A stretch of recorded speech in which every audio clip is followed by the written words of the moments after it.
পাঠে আছে 1953 সালের 2রা ফেব্রুয়ারি। এই যে 2রা, এটা হচ্ছে তারিখবাচক শব্দ। আমরা এখন শিখব যে এই 1 থেকে 8 তারিখ পর্যন্ত আমরা কিভাবে লিখব এবং কিভাবে মুখে বলবো। দেখো, 1 তারিখ আমরা লিখব 1 দিয়ে লা, কিন্তু বলবো পহেলা। 2 তারিখকে আমরা লিখব 2 দিয়ে রা, কিন্তু বলবো দোসরা। 3 তারিখকে লিখব 3 দিয়ে রা, কিন্তু মুখে বলবো তেসরা। 4 তারিখকে আমরা লিখব 4 দিয়ে ঠা, কিন্তু মুখে বলবো চৌঠা, চৌঠা। আচ্ছা, 5 তারিখকে আমরা লিখব 5 দিয়ে রস্বই, কিন্তু মুখে বলবো পাঁচই।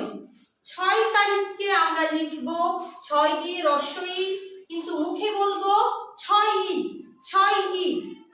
আচ্ছা, 7 তারিখকে আমরা লিখব 7 দিয়ে রস্বই, কিন্তু মুখে বলবো সাতই।